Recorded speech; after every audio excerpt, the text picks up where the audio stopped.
Good evening. My name is John H., and I'm an alcoholic. In this Code Blue Big Book Action Seminar, we're going to go through the recovery section of the Big Book line by line.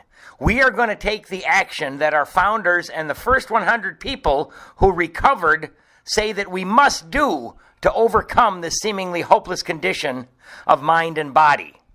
Now, I don't claim to be any kind of a big book and 12-step guru or expert, not by any means. I am no kind of deep spiritual advisor.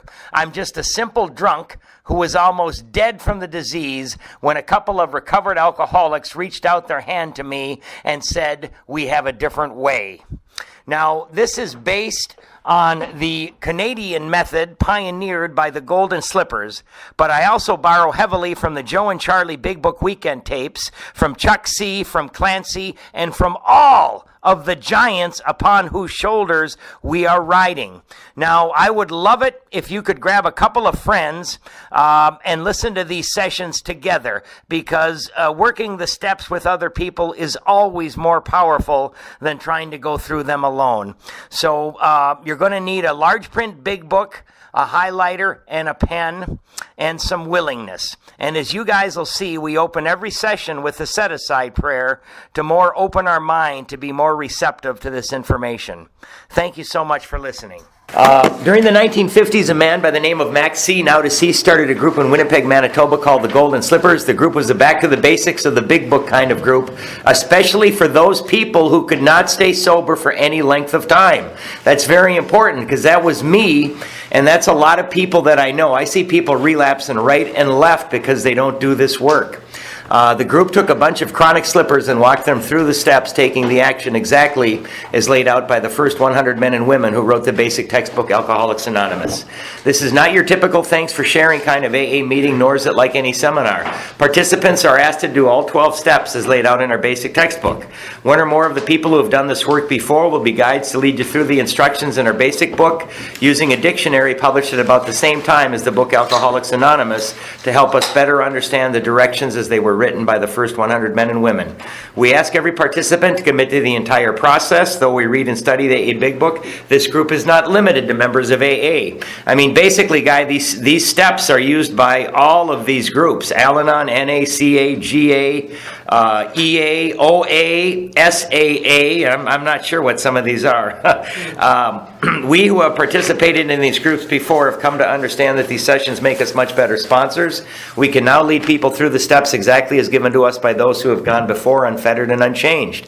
In addition to being a boot camp for sponsors, we also feel this is especially valuable to those who have been through some sort of treatment or rehab and have been left off at 3 or 5. Recovery requires that we do all 12 steps.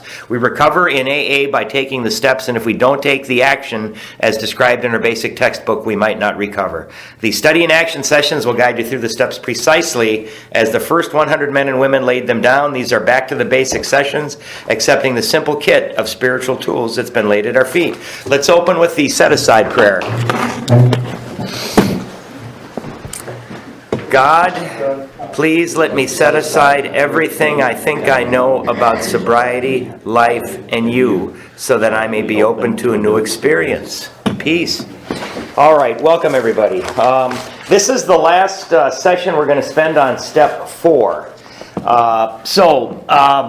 What I would like everybody to do, and I mean, you know, this is where we really start getting better. I mean, it really is. And in order to do this process properly, we've got to do our 5th step before we move on to 6, 7, 8, and 9. And I'll talk a little bit about that today. Does everybody have a sponsor? Is there anybody in the room that doesn't have a sponsor? All right. So, I have. Go ahead. I have one that goes here, but then I wanted to step away because we weren't meshing. But I can call her. Okay. And talk. Like, she's still there for me, but she's Okay. just technically not my sponsor. All right. Well, it's basically we really want to get somebody to listen to our 5th step. And we should be ready to do the 5th step. I mean, in order to keep the progression going with the steps, next week we're going to talk about step 5, and then I want everybody to do their 5th step between a week from Tuesday and the following Tuesday. So if you have a sponsor, call them right now and say, look, man, we gotta set it up. So that means that between Tuesday the 28th and then the following Tuesday that we meet, find somebody to hear your fifth step.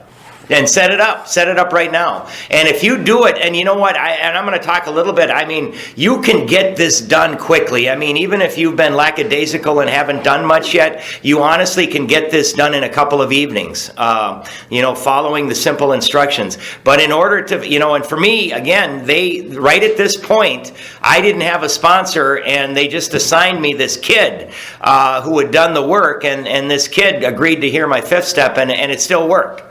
He had the same amount of sobriety that I did. He'd done the work. He listened and he understood and helped me see some things I couldn't see, and it did work. So find somebody who is willing to hear your fifth step. I think my friend Eric will be back in town, or if you need somebody, we'll try to find somebody and set you up with them. But it's so important, because if you can get your fifth step done, 6, 7, 8, and 9 are going to fall right into place, and that's the meat of this program. So we really want to get this scheduled. And for you, I'd say, hey, call her and say, look, would you be willing? Or if you know somebody else from a meeting, just say, hey, man, would you be willing to hear my fifth step? People in AA are honored. It does tell us in the book that when we're selecting somebody, that we find a closed-mouthed individual. Right? We don't want a blabbermouth, right? We want somebody that can keep things under the cuff. So if you got a gossip monger and probably not the best person to hear your fifth step, find somebody who is just, is kind of, that plays it close to the vest, and set it up, because it really makes a difference. And I know some of you have been sober for a while. It doesn't matter, man. You go through and you do this process again, you just get better. You get better. It constantly helps you. And I'll talk. I just sat down and I wrote out, some of my stuff, and it only took me 5 minutes, because of course I try to do it every day. I try to keep on top of it with steps 10 and 11. So again, I'm just going to, when we do this, and what we're doing is we're finding flawed thinking processes that block us off from God, essentially, is what it is. The book says it blocks us from the sunlight of the Spirit. And and the number one offender is resentment. When we are angry at people and we're harboring this anger, and we think about it when we're alone, we relive it over and over again when we're alone, and we're making ourselves sick. So, the first one, everybody you're resentful, you put all the names first, right? And then in like 8 words or less, you tell you why you have that anger. Then using our definition list, we got to read the definitions. We check which part of self is affected by this, and we go across. And then in the important part, it tells us, to look, putting this person aside, we look at our own mistakes, the nature of our own wrongs. And people do this all the time. They say, I got to look at my part in it. And that's wrong, because when we say I'm looking at my part, that makes us think that this son of a bitch over here's got a part too. When we get to here, we want to put these people aside altogether and not even think about them. We want to look solely at the nature of our wrongs, our mistakes. How are we showing up wrong? So we do that with the resentments. And again, you remember it talked about the synonyms for death. And the resentments really will kill us, because if we don't get rid of them, we are going to feel so uncomfortable, restless, irritable, and discontent. And we're going to think about, well, gosh, the only way I know how to feel better is to drink or use drugs or sex or gamble or whatever it is. So we got to get the resentment done. Fears, the same thing. We talked about that last week. If you missed it, go on to YouTube, Code Blue Big Book, and catch up on the session. But the fears, who or what am I afraid of? Why do I have the fear? It's the same process. We write out our fears, right? Then in 8 or 9 words, we write why we have the fear, and then we go with our definition list. Affects what part of self when we're making check marks, and then again we put aside everything else. What is the exact nature of my wrongs? What's causing this fear? And for me, I talked about how the things about fear, afraid that we're going to lose something we already have, or we're not going to get something that we really, really want, right? And I mean, when I run some of my harms today, you're going to get to hear some of my harms. One of them, I'm just going to talk about how my selfishness and my greed, right, and dishonesty. As a commissioned salesman, man, I used to get my hands on a deal, just a little bit. I would get it on there, and I would feel that I needed that deal. And I needed that deal because of my greed and selfishness just as much as I needed a drink. And I would do everything that I could to make sure I didn't lose that deal. I had tremendous fear that I would lose the deal. And it was not only for the money, but it was for being number one on the salesman list. And my selfishness and dishonesty and self-seeking would drive me to do dishonest things and to take somebody else's commission because I had to have it. I was terrified. It was just like I had to have that bottle of whiskey hidden. And I mean, all of these things, it's just, we build ourselves up and we think that we've got to have them or something horrible is going to happen. Just like if we didn't have our booze or drugs, it would be horrible. It's the same thing, man. It's crazy. This is our insanity. We got to get rid of this crap. It's our insanity. They talk about in step 2 to restore us, to restore us to sanity. The resentments, the fears, and the harms we've done that's our craziness that we got to get rid of. Because once we do get rid of that, we're going to have peace of mind, serenity, and happiness, and we're not going to need that doggone drink. So we're going to talk a little bit about sex today. One of my early sponsors, he said, John, and this was his opinion. This is not AA's opinion. This was this guy's opinion. He believed that God created sex, or nature, or whatever your higher power is, for 2 reasons: for reproduction and enjoyment. Right? For those 2 reasons. And he said that using sex for reasons other than those are not what nature, God, or whatever your higher power is intended. And I said, well, what are you talking about? Of course, those are the only 2 reasons, are for reproduction and for enjoyment. I said that's all there is. And he said, oh no, John. He said another reason that many people use sex, including you, is to build your self-esteem. You got to build your self-esteem, because the more you can attract the opposite sex, the better man you are, right? I thought. He said another reason that we do it is to get rid of loneliness. We can use sex to buy a personal relationship. So that's the social instinct, right? And so is the first one, my self-esteem. To take care of loneliness. That's taking care of my social instinct. That's not the sex instinct. He said another reason that people use sex is for security. Now, I've been using this guy as an example for the last 4.5 years, so don't get mad at me if there's any Republicans, but I always say, who's the hell is going to marry a guy like Donald Trump? Well, you marry him because all of a sudden you are secure for the rest of your life, no matter what, right?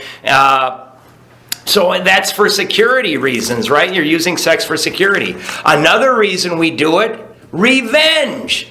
Well, they did that to me, damn it, so I'm going to do it to them, right? Or they did something, maybe they didn't cheat on me, but they did something and I'm so mad, I'm going to go sleep with this person over here to get even with them, right? So we use it for revenge, right? Ridiculous.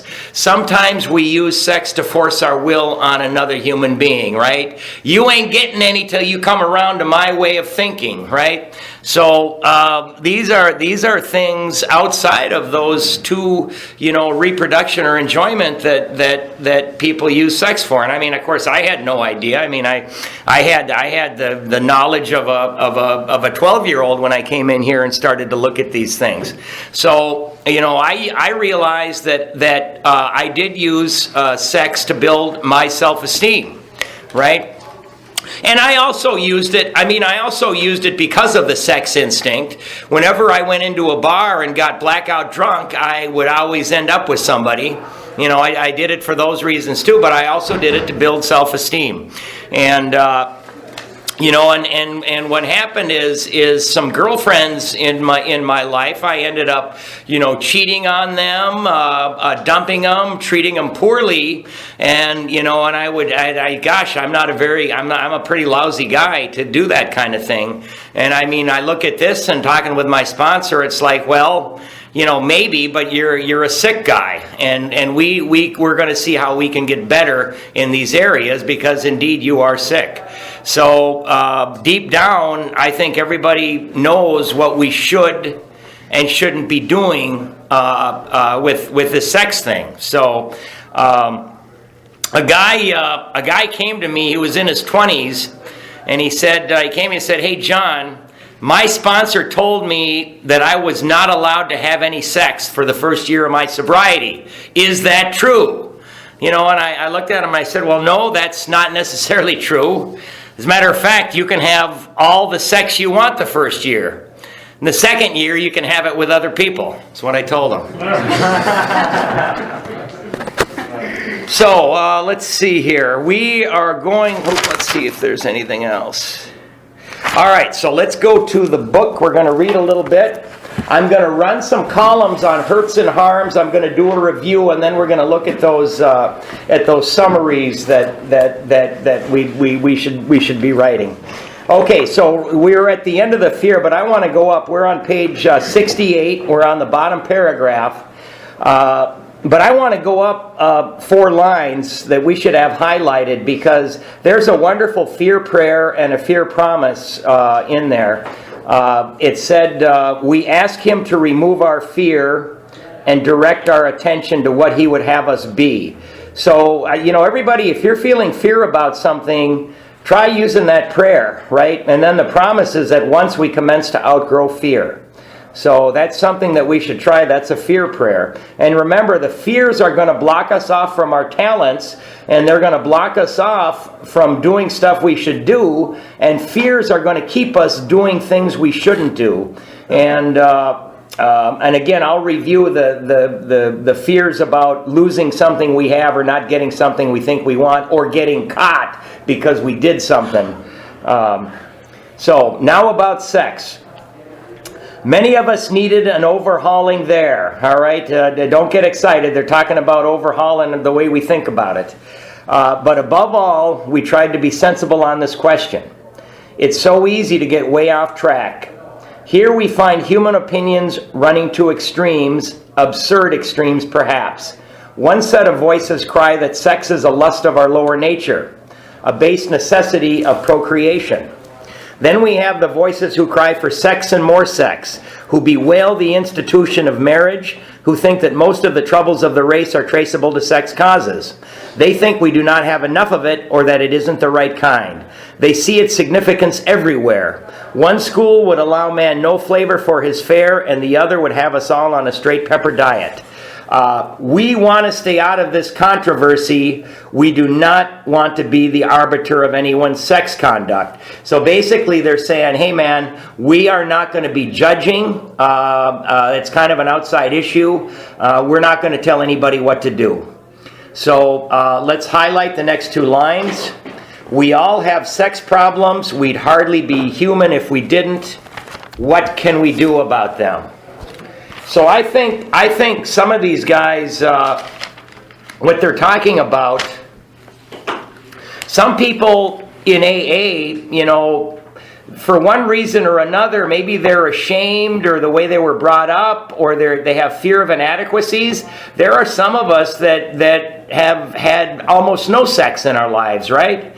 And then there are other people who, go out to the bars and they end up with a different partner every time, right? So they're saying that it goes to extremes. I mean, you could be one or the other. I mean, for me, strangely enough, I was both ways. I mean, in my younger years and up through my 30s, I would sleep with anybody and everything. And then later, when my use became more, it was nobody. You know, so I mean, and some of us, you know, it doesn't matter. They're saying that we are going to stay out of this controversy, but they're going to show us what can we do about it. But again, I mean, you could be either way, and there's not a right or wrong, right? There's not a right or wrong. It's an outside issue.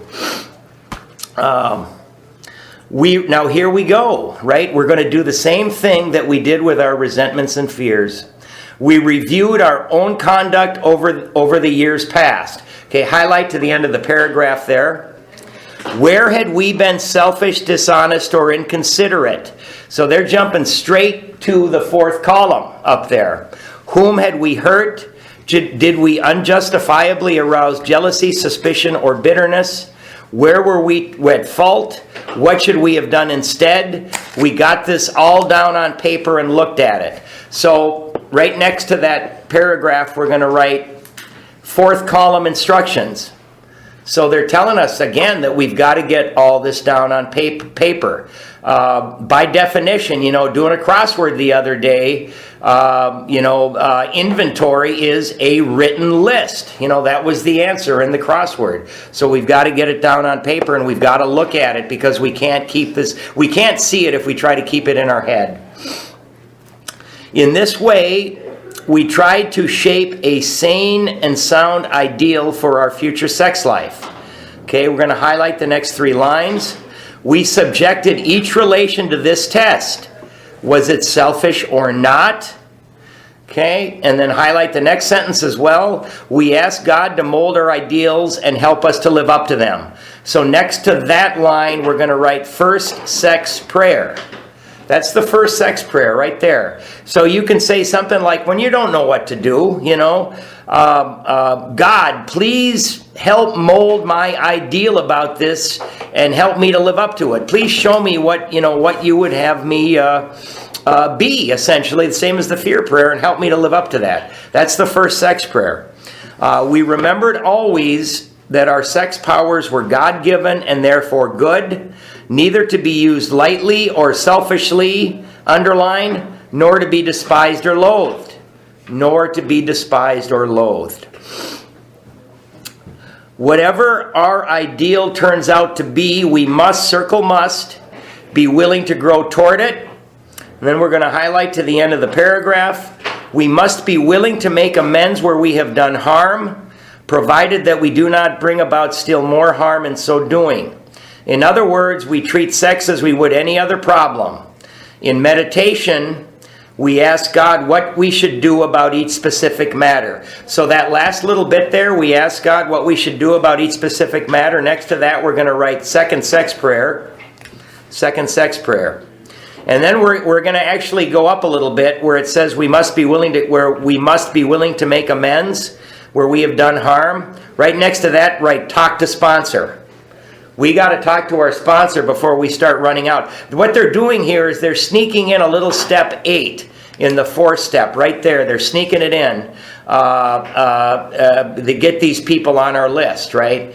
And just because we've harmed some people in this area does not mean that we're going to be going out and making amends to them in step 9, because what if they're married, they got kids? We're not going to go knocking on that door and say, hey, remember me?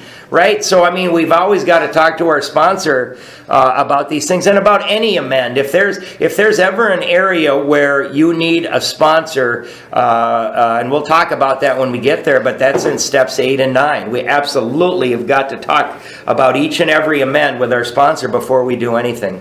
So the second sex prayer, something like, God, what should I do about this situation right now? God, what should I do? I know if you are the kind of person that gets on your knees, some of us are, some of us aren't, it doesn't matter. But if you are, you can get down there and say, what should I do about this situation that I'm in right now, right? The right answer will come if we want it, right?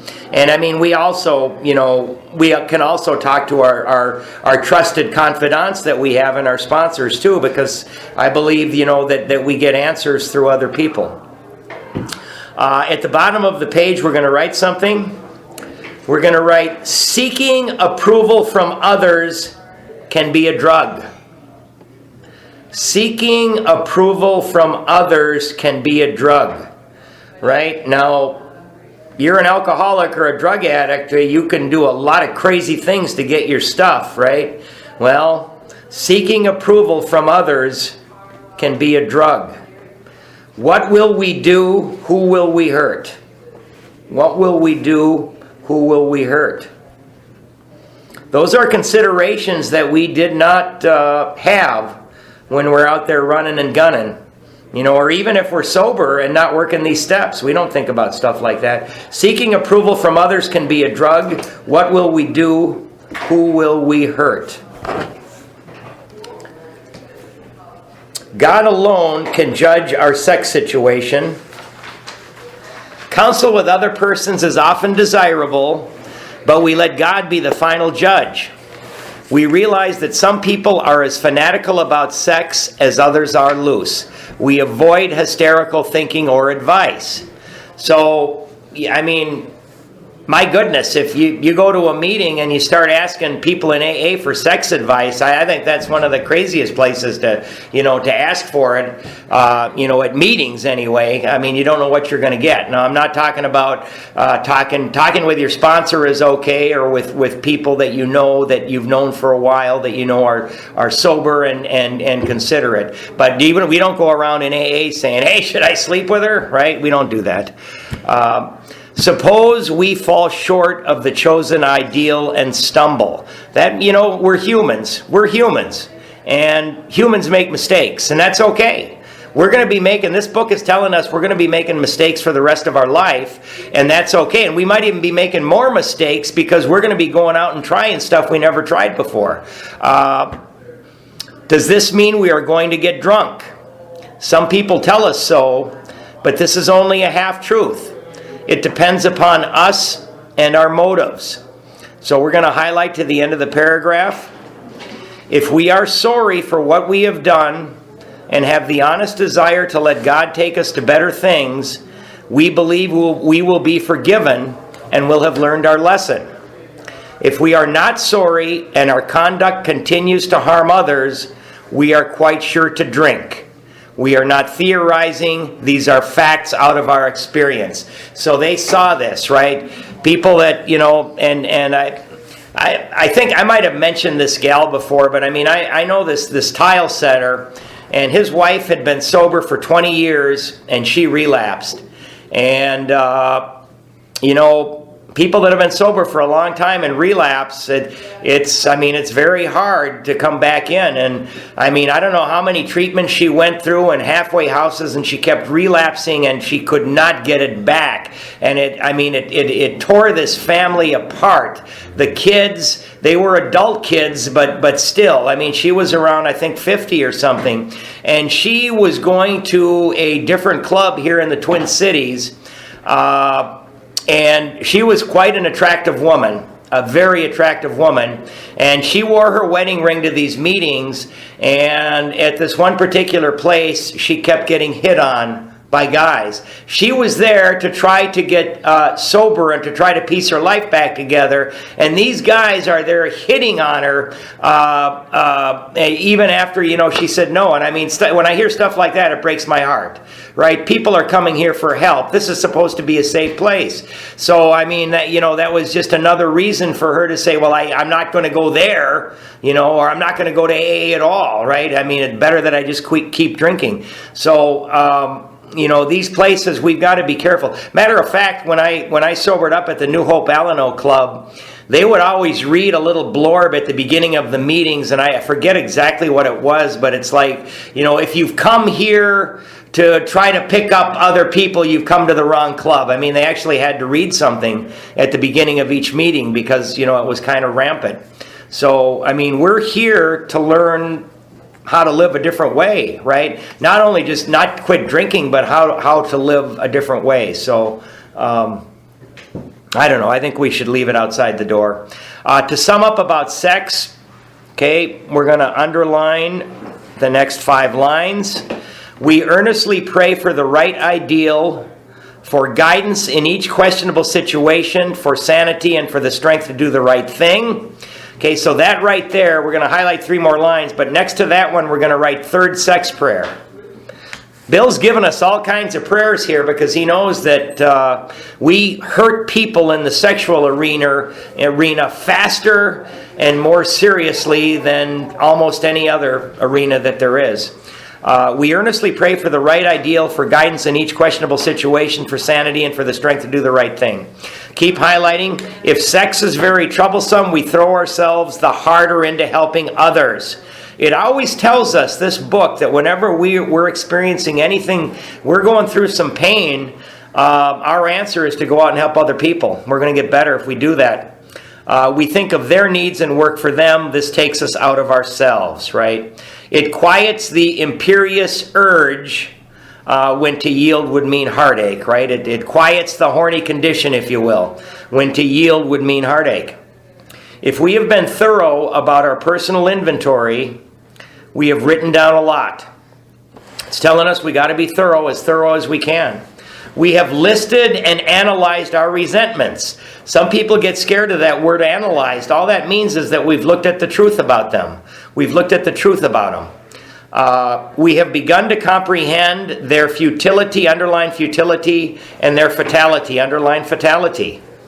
Right? So, yeah, resentments are futile. They don't do us much good, and they're going to kill us. We have commenced to see their terrible destructiveness. Underline the next 4 lines. We have begun to learn tolerance, patience, and goodwill toward all men, even our enemies, for we look on them as sick people. Next to that, we're going to write promise. That's a promise. I mean, I know for me, that was quite a change of my thinking. Looking at people with tolerance and patience and goodwill, right? People I want to kill and get even with, really? But it happens. We have listed the people we have hurt by our conduct and are willing to straighten out the past if we can. So again, I'm going to run a few columns here. In this book, you read again and again that faith did for us what we could not do for ourselves. So they're telling us that a sick mind cannot overcome a sick mind. We're going to need the help of a higher power, right? We cannot think our way out of this thing. We've got to ask for help from a higher power, and certainly from our sponsor and from other people as well. Highlight the next 4 lines. We hope you are convinced now that God can remove whatever self-will has blocked you off from Him.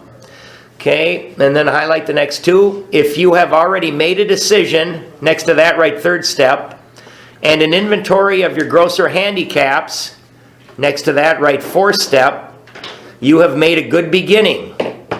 So they're just saying, hey, way to go, you got started, but there's a lot more. That being so, you have swallowed and digested some big chunks of truth about yourself.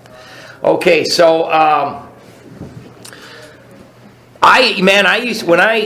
because I've been through like 9 treatments, and man, when I used to be so beat up and I'd go into treatment, I didn't have a whole lot of self-will left. I would say, man, whatever you guys tell me to do, I'm going to do it, man. I'm beat up. I'm thinking about suicide. I will do anything.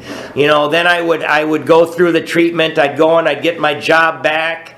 And lo and behold, you go a while without drinking and you start getting a few paychecks, and then all of a sudden your self-will starts to come back, and you say, instead of saying, my God, I'm thankful that they took me back at this job, you're starting to think, well, those son of a bitches are taking advantage of me, right? And we start to get our self-will back, our judgment, our resentments, and the fears that we're not going to get what we think we deserve. We got that coming, damn it, and they're not giving it to us. And all of a sudden our self-will comes back, and we got all this crap going on in our head again. Now, God was in there earlier when I said, I'll do anything you guys tell me to do, but now He's effectively blocked off. I've got all my old judgments back. I'm right, you're wrong, you're screwing me, I deserve more. God can't get through, and I start to get restless, irritable, and discontent, and the only thing I remember to make me feel better is a couple of drinks, just 2, maybe 3. All right, maybe a 6-pack, but then I start drinking, the allergy kicks in,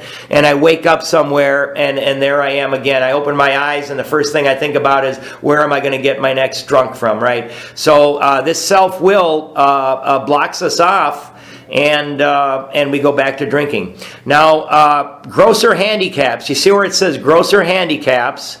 I mean, we want to be as thorough as we can, right? We might not get everything, but man, we got to get all the really big stuff out of the way. We got to get as much of the big stuff out of the way. So let's write fear. I have fear with a little arrow, future. Resentments, a little arrow, past, right? Anxiety with a little arrow is the present. Okay? And next to all three of those, I wrote not getting my way. So fear, future, resentments, past, anxiety, present. And then next to all of them, just not getting my way. And then I wrote, I have a deadly disease. I must be totally honest. I have a deadly disease. I must be totally honest. I got to tell you guys, man, I see this firsthand because, you know, I have a friend who works over at the 112 treatment center, and you know, because we always need help at the tile shop for warehouse people, and you know, I get them after they've already gone through treatment and they're living in the halfway house, and you know, yeah, come on and work in our warehouse. You know, I'm 0 for 3. I'm 0 for 3. I got these, you know, you get them, you come in and they're doing great and they're talking about this and that, but all of a sudden they start to get a little bit of money. They start to get their self-will back. They start to say, hey, this is really hard work. I should be paid more. The resentments start to build up. They got the fears. I ain't making enough money. I don't know if this is going to happen. And I mean, and they relapse. And I mean, you know, the last 3 guys, I mean, it's just seeing it firsthand. You know, one guy ended up in jail. Another guy was living in his car. He can't get sober long enough to come back to work. And the other guy just plain old disappeared. So, I mean, this disease, I mean, if it doesn't kill you, it is certainly going to mess the hell out of your life and make you just miserable, desperate, afraid, homeless, and alone. I'll tell you that. So we're going to keep writing a few things. What are grosser handicaps? Okay, so we're going to write resentment, fear, guilt, shame, and remorse. Those are the grosser handicaps they're talking about. Okay, and then we're going to write what are the basic character defects that were looked at as the basic cause, and I'll repeat it. 1, selfish, 2, dishonest, 3, self-seeking, 4, frightened, 5, inconsiderate. From these stem all defects of character. What are the grosser handicaps? Right? Resentment, fear, guilt, shame, and remorse. What are the basic character defects that we looked at as the basic cause? Selfish, dishonest, self-seeking, frightened, and inconsiderate. From these stem all defects of character. And all that is, guys, is that's the 4th column. That's the 4th column. That's the nature of our wrongs. What are the grosser handicaps? Resentment, fear, guilt, shame, remorse. What are the basic character defects that were looked at as the basic cause? Selfish, dishonest, self-seeking, frightened, inconsiderate. From these stem all defects of character. Okay, so I'm going to run a couple of columns up here. By the way, man, I used to lie a lot, you know, and I don't think I lied because I was a liar, right? I wasn't those guys that was a compulsive liar. I lied because of fear. My fear made me tell these daggone most of these lies, right? I was afraid of rejection. I was afraid of what you would think of me. I was afraid that you would leave me. I was afraid that I'm not enough. I thought it was just safer to tell a lie. I made a mistake and I didn't want to lose face. It's easier to tell a little lie. You know, today I had a gal, you know, she called me up about 5 days ago and she said, hey man, I haven't seen that credit card credit yet. And I'm like, yeah, you know, don't worry, it takes a couple of weeks. So she called me a week later and she said, hey, I still haven't seen it. So what happened is they returned something and then I credited her back and then I sold her set or something else. I looked it up and I didn't run the return and the credit. So I said, first thing I thought, I'm just going to send her an email and explain this. Like, no. So I called her up and I said, man, you know what? I made a bad mistake. I never ran the return. That's why, and I just had to face it. And then I sent her an email with showing her that I did it. It's like $700. And, of course, fear tells me, oh, she's going to be really angry and this and that. And she's like, oh, my God, thank you so much for your honesty. I really appreciate it, as long as it gets done, right? So you just do these things. My fear, of course, said, well, just do it and tell her, that it's, but no, you just say, hey, I made a mistake, man. And most people are going to look at that, and then what are they going to do? They're going to come back to you because you're honest, right? Okay, so I'm going to run a few harms columns. Here's the fun part. That's all the same stuff if you got it. Yep, so just the one for guidelines. So let me grab my definition list here. Okay, so in the book, of course, talks about sex, and some people say, well, you do a harms list for sex because that's a big one, and then you do another one. I just combine the two, sex and harms, right? So, and as I discovered, fear is involved in just about, well, I think it's involved in every hurt and harm that I've done to anybody. Fear is involved in it. So, let's hear. I'm going to start out with a non-sexual one. I worked for this company in the mid-90s, and it was a small company. And I was heavily involved in whiskey and crack cocaine at the time. And I had a dealer, right? And I was heavily in debt to this dealer, right? And I had a lot of fear about that because I owed a lot of money. And they showed up every payday. They would show up, and I'd have to run to the bank, cash my check, and pay them. And it got to the point where I couldn't keep up with how much I owed them. So I'm working for this small company, and I had to steal merchandise to pay the crack dealer to keep him from beating the hell out of me, right? Or at least that's what I thought they were going to do. So this is how we do the sex and harms list. So I just put old company, one word. All I need to do is one. I stole. So it's who did we harm? What did we do? Well, it's my old company. I stole from them. Okay, so now I got to use my definitions again, and I got to see what part of myself was affected by me doing this, right? So, social instinct, right? Your natural tendencies or feelings from birth having to do with people as a group with interests in common. Self-esteem, what we think of ourselves, high or low. Well, my self-esteem, I thought I was dirt. I mean, these guys were giving me a job and helping me out, and they were nice people, and it was a small company, and I steal from them to cover my crack debt. Yeah, my self-esteem's in the toilet. I mean, you talk about guilt, shame, and remorse, man. I mean, the only way I could forget about that is whiskey. Personal relationships, our relations with other human beings and the world around us. Involves a third party. Do not use person from column 1. So person from column 1, I might say the owners of the company, right?